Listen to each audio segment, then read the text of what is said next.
Open up your Bibles to Matthew chapter 10. Matthew chapter 10 is where we will take our lesson from this morning, or at least where we'll start our thoughts.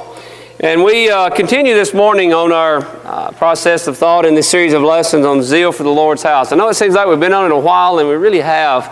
This is like number 11, I think, in the series that we've been going through. We've mixed some other lessons in as we've done so. But we continue the thought on what our desire should be to serve God, what our zeal should be for His house and for His work. And we start this morning looking at 12 men who were chosen, of many others that could have been chosen, but 12 men that were chosen, and the words that Jesus gave to them. And what I want you to do as we read through this morning is I want you to think about maybe possibly what they were thinking and what was going through their minds, and the fact that even with those battles that they were facing inwardly, they still were ready to follow Jesus. Now we know that some, of course, were not the most faithful as time went along, but they still took that step to do that. And I think that's a great lesson to us, and let us think about that this morning. Matthew chapter 10, we're going to start there in about verse 7. Matthew 10 and verse 7. It says, "As you go preaching, saying, the kingdom of heaven is at hand," He says to do these things: heal the sick, cleanse the lepers, raise the dead, cast out demons. Freely you have received, and freely you give.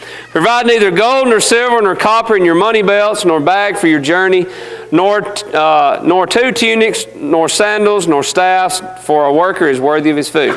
Essentially, He's saying pretty much take the clothes on your back, and you'll be provided for.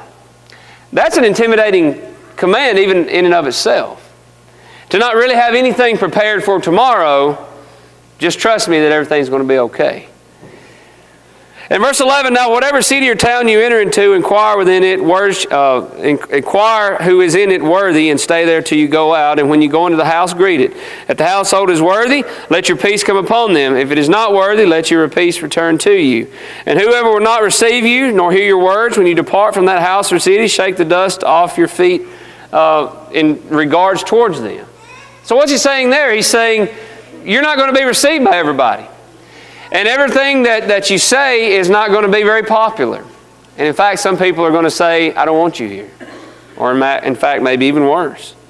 Verse 16, "Behold, I send you out." Now here, it really gets, the heat turns up here. "Behold, I send you out as sheep in the midst of wolves. Therefore be as wise as serpents and as harmless as doves. But beware of men, for they will deliver you up to councils and will scourge you in their synagogues. You will be brought before governors and kings for my sake, as a testimony to them and to the Gentiles. But when they deliver you up, don't worry about how or what you should speak, for it will be given to you in that hour what you should speak. For it is not you who speak, but the Spirit of your Father who speaks in you. Now, brother, who will deliver up brother to death, and father his child, and children will rise up against parents and cause them to be put to death. And you will be hated by all for my name's sake, but he who endures to the end will be saved." I want you to think about something. Have you ever started a new job, and in that beginning process you have to go to that orientation? What is that about? That orientation tells you kind of a little bit about the company you're working for. It tells you a little bit about your position. It tells you a little bit about what's going to be expected from you, what you can expect from the company, and what you can expect moving forward. It kind of just gives you an update on here we are, this is what we do, and this is what's expected of you. I kind of see that as for these 12 men here that Jesus are about to send out. And what they hear is not comfortable at all.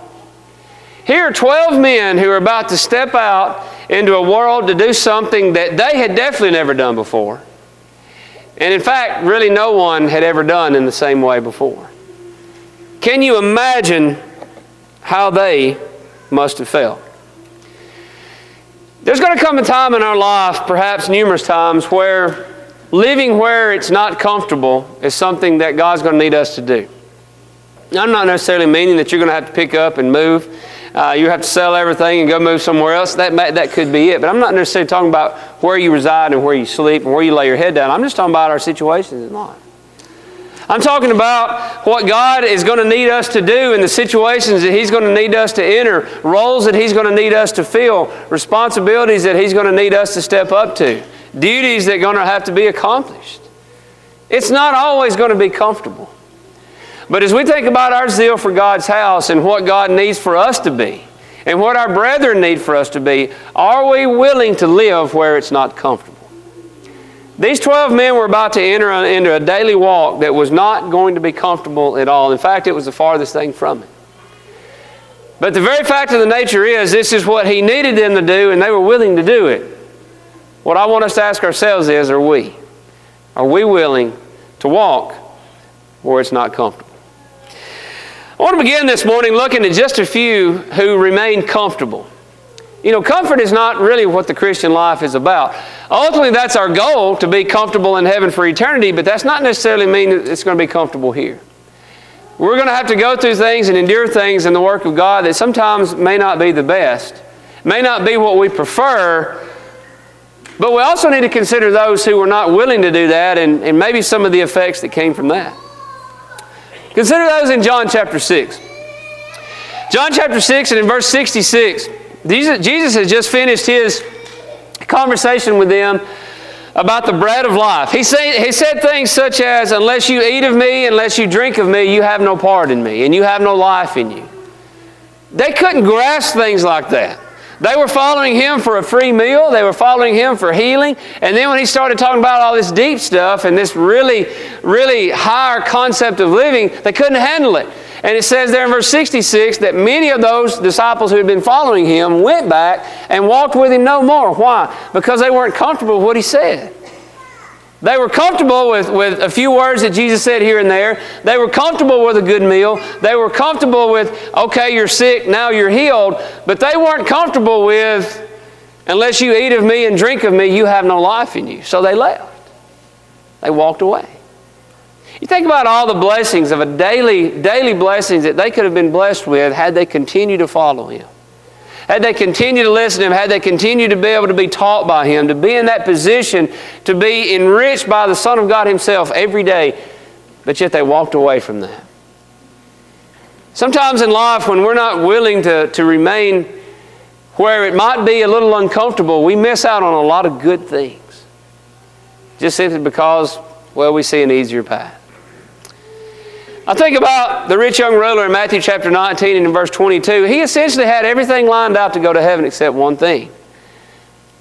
And in fact, it was the things in his life that stood between him and the Lord. And Jesus knew that, and He told him, He said, you need to go sell those things. You need to come and follow me. And he went away sorrowful, for he had a great many possessions. But ultimately, why did he not follow Jesus? He didn't follow Jesus because he was not comfortable in thinking about living a life without all of his things. He had lived a life of comfort. He had everything he could ever hope for. He was rich and he was young. He had already had it made. And when Jesus said, I need you to walk away from that and come and follow me, he thought, that is not comfortable at all. And in fact, I'm so uncomfortable with that, I can't do that. And he went away sorrowful because he knew where he stood. Think about all that he lost, that he could have gained, just because he wanted to hold on to what he had and be comfortable. Isn't that amazing? How sometimes we want to hold on to things in comfort, and in fact we lose a whole lot more.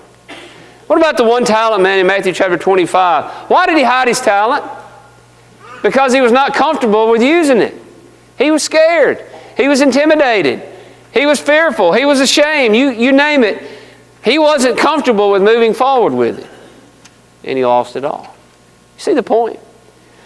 The point is very simple. It is possible that when we fail to leave our comfort zone, and when we choose to not live where it's not comfortable sometimes in our life, if we choose to just remain comfortable and just continue on as we always have, sometimes we say we're kind of set in our ways in life. If we're never willing to get out of that, we could lose our soul. Could be the case. And the even more frightening thing is it could cause other people to lose their souls as well. If all we care about and if our priority in this life is only doing what's comfortable with us. There are many more that we could look at who remain comfortable. And I think we see the point. That's not the one that we want to focus on this morning. Because being slothful, as it says in Proverbs 19, casts one into a deep sleep, and somebody who is idle will suffer hunger. Maybe they're comfortable while they're idle, but the results are not very good, are they? Matthew chapter 25 and verse 30, cast the unprofitable servant into outer darkness. Maybe he remained comfortable in a time that he was unprofitable, but now look at the result. We don't want to focus on those who always remain comfortable and said, I'm just going to do what feels good to me, because there's always loss in that situation. But rather, we want to focus on those, and we want to pattern ourselves after those who were willing to leave their comfort zone. We talked about the 12 this morning. What about on Pentecost? We're looking way ahead from where we're at in Matthew 10, but looking ahead on the day of Pentecost, and we're starting to study that in our Wednesday night class here in the auditorium. If you've not been coming on Wednesday nights and you've been missing those classes, whether it's back here or out here in the auditorium, you need to be here for that. We get into some very good discussions, and a lot of growth comes out of our Bible studies, even on Wednesday nights. But one of the things that we've been talking about on Wednesday night is the day of Pentecost. And in particular, the message that was brought on Pentecost. And ultimately what Peter and the others said was essentially this. He looked murderers in the eye. He looked those who had killed Christ 50 days prior to this. And he looked at them and he says, let all the house of Israel know that this Jesus that God has made, that you crucified both Lord and Christ, He's still alive. He's resurrected, and he goes into who he was, and he says, and you killed him. He looked murderers in the eye and said, you're at fault here. Have you ever thought about, as a speaker at this point and as a leader moving forward with this, to be able to stand before this very large group of people and say, you really messed up, and you're wrong, and unless you repent, you're going to be lost. Can you imagine how uncomfortable that must have been going into that? It's not an easy thing to look at somebody and tell them they're wrong, but sometimes we have to do that. Ultimately, we have to do it in love. But it's not an easy thing to do because you don't know how they're going to receive it. You don't know if they're going to be ticked off. You don't know if they're going to be furious. You don't know if they're going to be receptive or if they're just going to completely run away from it. You don't know. Sometimes the fear of the unknown keeps us from doing anything. But Peter and the others left their comfort zone. In the beginning, with no specific orders, just go. And here on Pentecost, still kind of working from the same things, being led by the Spirit, he looked at these who killed Christ and said, you really messed up. And you're in sin because of that. It's not comfortable, is it? But they did it. We talked about it in class this morning. In Sunday mornings, we studied the book of Genesis. In Genesis chapter 12, at the age of 75, really having life whipped already. Abraham was not really a poor person before he left. Ultimately, he was very wealthy after the fact. But when you look at the area that he came from and how he dwelt and what he had, he was very well to do even at that time. Life was established. He had everything he needed. And yet God said in Genesis 12, I want you to walk away from that. And He really didn't give him an itinerary. He told him some promises that was going to come from it, but He didn't really tell him how he was going to get to that point. He left home. And when I say he left home, he walked away from his whole livelihood at age 75 with those of his family, and he left to follow God. Nobody had ever done that before. He couldn't open up a manual, couldn't open up a book and say, well, this guy's done this and it turned out okay for him. He's the first one. Comfort was not something that would have been very familiar to him in doing this. He lived in comfort, and now he was going to walk away from a stable home into a moving home at all times. Not comfortable, but he was willing to do that. What about Moses? Moses in Exodus 3 and 4, when he accepted God's command and he drew closer to that burning bush and the voice that spoke from it. An interesting thing about that story is that when he saw that bush, he thought to himself, I'm going to get over there and see what's going on here. This bush burns, but it doesn't burn up. And as he got close, he said, remove your sandals from your feet. And I don't mean to downplay this at all, but do you have tender feet? I do, and when I was a kid I didn't, and I think most kids are this way, but I don't really walk around barefooted too much. I just don't. I know you see my kids here at church, and you're probably like, do they even own shoes? But we really do. But I don't like walking around barefooted. It hurts my feet. So when you think about it in very literal terms here, Moses took his sandals off. That was uncomfortable. From the moment that he removed those sandals, he forfeited comfort for the rest of his life. You ever thought about that? It couldn't have been comfortable to walk closer to a bush that is speaking, that's burning, but he did it. And we know that he wasn't comfortable with going to Egypt because he had excuses after excuses that said, who am I? Or what if they question me? Or what if they don't believe me? Or I'm not of eloquent speech. He had all these things. He was not comfortable at all, but he did it. Yeah, he may have done it with the help of his brother, but ultimately he did it with the help of God. But he left comfort to serve God. A tranquil life that was spent every day with the sheep, and yet he walked away from that. David, very similar situation. 1 Samuel 17, a shepherd boy. The youngest of 8, not even thought about, not even in the picture when Samuel was trying to find Saul's successor. And yet, out of obscurity and out of tranquility and a life that he had no worries, essentially, other than maybe a bear or a lion here or there, he walked into the battlefield and said, I'll do it.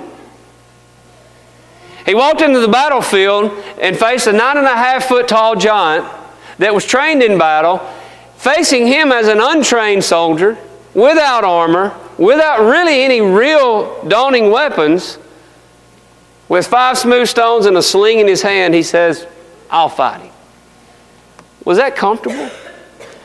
David seemed pretty comfortable with it, but humanistically speaking, was that comfortable? No. Saul wasn't comfortable with it. His brothers weren't comfortable with it. They said, look, go back to the fields where you belong with the sheep. In fact, I would have said that all of Israel was not comfortable with it because they were scared to death to go fight him, so why would they expect somebody else to do it? But he did it. He left his comfort zone to serve God. What about Esther? Esther was one that was placed in that time and that position and in that situation for a very specific reason. What a beautiful story we read of in the book of Esther. But what really changed the whole narrative for the Israelites moving forward was a queen, yes, but still by the laws of the land at that time, you still had to be invited to come into the king, even if you were the queen. We've got to understand the customs of that time. She risked her life going to the king on behalf of the Jews. And notice what she said in Esther 4 and in verse 16. She said, I'll go to the king. This is after her conversation with Mordecai, but she said, I'll go to the king. And it is against the law, and if I perish, I perish, but I'm going to try. Can you imagine what was going through her mind as she was walking in to see the king?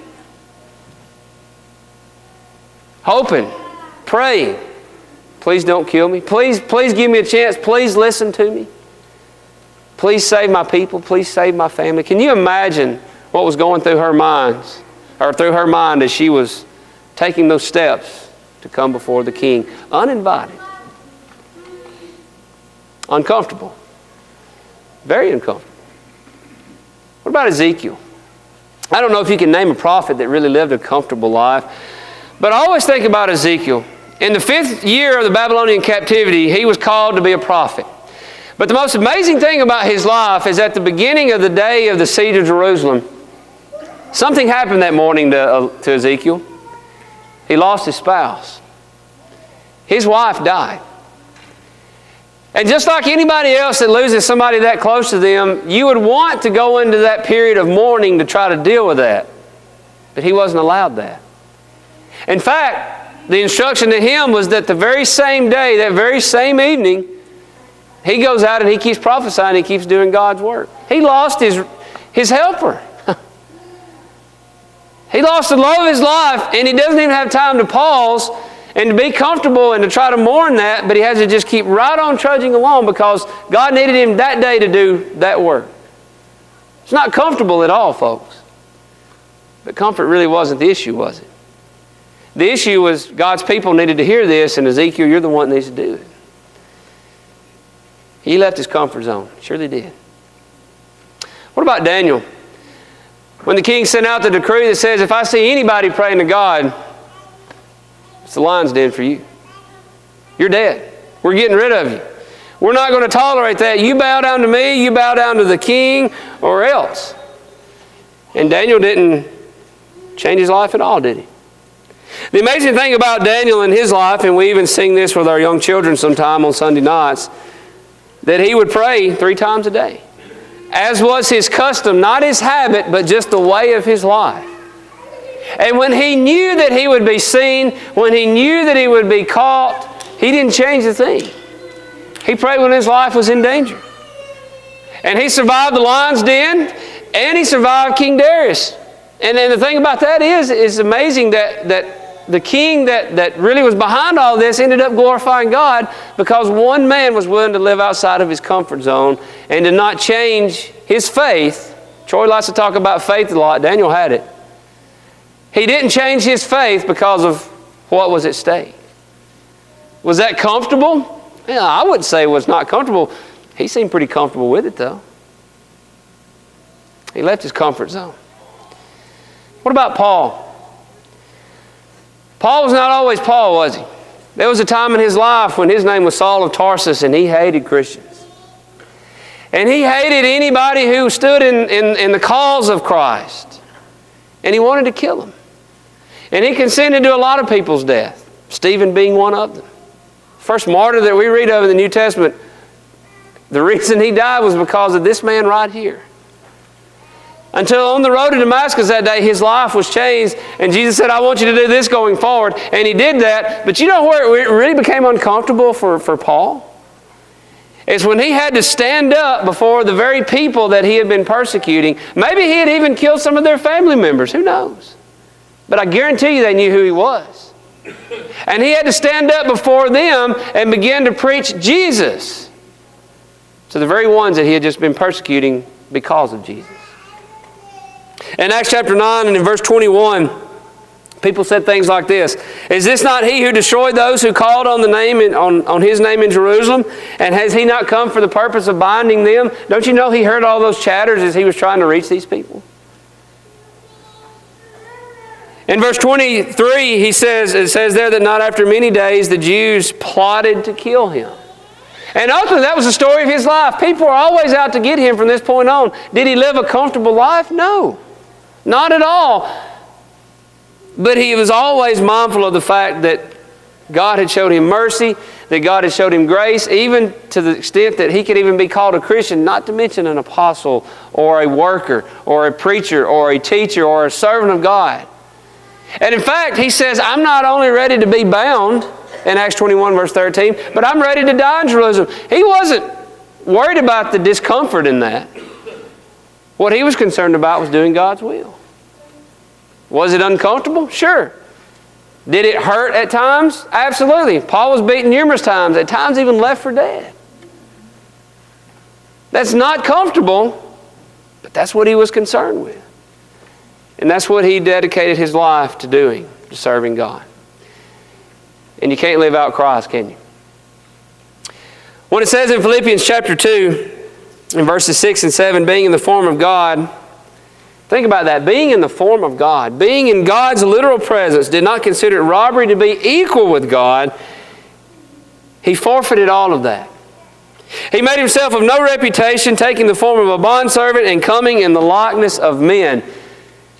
Jesus' whole life, uncomfortable. He left true comfort, complete comfort at God's side to come to this earth to live as just you and I live, really with a lot less, and to die for you and me. He was continually challenged by the Jews. And even if you just take the last week of his life, he's arrested in the garden. Just before, he's sweating blood, carrying all the weight of what's about to happen to him. He endures a mockery of trials. He is beaten. He is scourged. He's spit upon. They put a crown of thorns on him. He had to carry his cross up a hill after they had scourged him. Nails driven in his hands and feet. Enduring that 6 agonizing hours on the cross. There is nothing about Jesus' life that says comfort, is it? Not at all. But he was willing to leave that comfort for you and me. I want you to consider this morning as we try to bring these thoughts together, because this really brings it all back home as to why it is so important that we do our job. that we rise to the occasion and that we fulfill our duties that God has planned for us to do, even when it's not comfortable. Consider how different things would have been if these people, especially Jesus, had not left their comfort zone.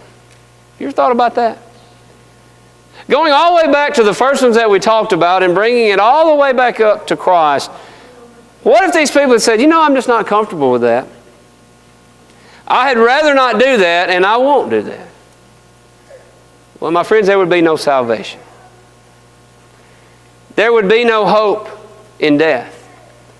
There would be no comfort in death. And there would be no hope of tomorrow, of being rejoined with our loved ones, and there would be no hope of being in heaven for eternity if all these people were concerned only about being comfortable. Comfort wasn't center stage in their life. Putting God first and having zeal for God's house, that's what was comfortable to them. Walk where it's not comfortable. Can you do it? Well, would God expect us to do something that we're not capable of and judge us harshly for not doing that? No. God is a just God, and He will not expect us to do something that we cannot do. So the answer is, yes, we can do it. The question is, will we? Will you and I walk where sometimes it's not comfortable? But knowing that, we do it anyway because we understand it's the will of God. If you don't remember anything else I say this morning, I hope you remember this. Christians are the ones who go, not seeking comfort, but giving it. Sometimes in our lives as Christians, it's not comfortable and it's not easy to meet the Lord's needs or to meet the needs of our brethren. Sometimes it's not easy to fulfill roles in church that need to be fulfilled. It's not easy to always stand for the truth when the majority of people do not. It's not easy to stand beside someone's hospital bed as they're breathing their last few breaths. It's not easy to visit those who are bereaved. You ever feel like you struggle knowing what to say to them? It's not comfortable, is it? It's not a comfortable thing to go to someone that's in a rocky, distressful marriage or somebody that's going through a difficult, trying time in their life. It's not easy, it's not comfortable to go talk to a prodigal person who has just left the faith altogether. It's not easy to talk to people about the sin in their life. It's not easy, it's not comfortable to do a lot of things. But here's the point. That's exactly where God needs you to be. And that's exactly where God needs me to be. So many times in a place where it's not comfortable. I go back to the story of Joseph so often. Joseph was the favorite of his father. All the preeminence was really just shining towards him, and he had so much of a bright future until one day he found himself in a pit. And they were going to leave him for dead. Being at that point in life, you would think that this is the worst thing that could have ever happened to me, and why am I here? But you know what? God needed Joseph in that pit that day. He needed him where it was not comfortable so he could bring him to the place in life where he could help God's people. My friends, that's how it works so many times. But I'm afraid that we abandon God before we ever get to the point that He can show us what He's doing. One thing about having zeal for the Lord's house is that if we get ready to increase our faith, you better get ready to be uncomfortable. Be ready to increase your faith when you leave your comfort zone, because sometimes it's not easy, is it? As was read for us this morning from Matthew chapter 14, in the fourth watch of the night, Jesus came walking to them on the water. They were scared to death. He spoke up and said, "Lord, if it's you, command that we come." And He says, "It's I, come out here." So Peter stepped out of the boat.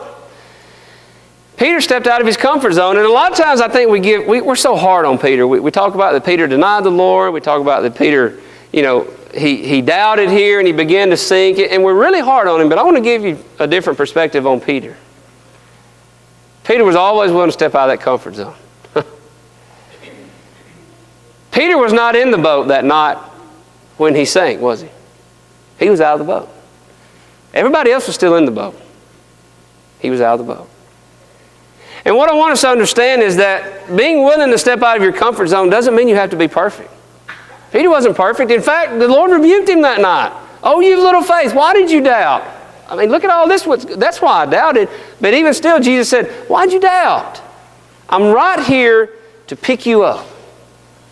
And that's what we need to understand when we think about moving forward and serving God. If we're just willing to step out of that comfort zone, if we're just willing to step out of that boat, if we're just willing to remove those sandals and to walk closer to that burning bush, yeah, we may not be perfect and we may fall short. But if we're willing to walk where it's not comfortable, I guarantee you that the Lord will pick us up and He will make us be who we need to be. But the question is, are we willing to walk where it's not comfortable? As you look at these people that we've talked about this morning, I hope we understand this one thing, and that is this. Those who are not willing, nothing good happened. In fact, many of them paid the price, and those around them paid the price. The same will be true for us. If we're not willing to sometimes step out of our comfort zones and to serve God in a greater fashion, we're going to suffer for it, and chances are those around us will as well. But when you look at those who did, countless ones who did, we have the hope of salvation because they did. And if we do that in our lives, in whatever facet or fashion we need to, we will find our salvation.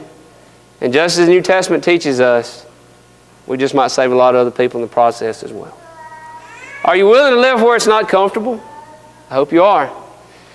But even if we are, and even if we struggle in that, God will help us through. It's an amazing story when you think about what God can do through you if you're willing to step out of that comfort zone. I appreciate your attention this morning.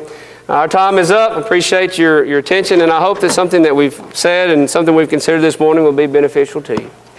I encourage you all to be better, to be stronger, and to be willing to do whatever is necessary to do God's will, even when it's not comfortable. And God will help you through it.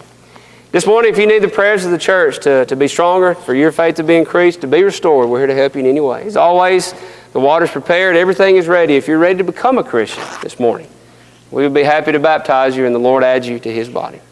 If we can help you in any way, won't you come as Stuart stands and leads us in the song of invitation.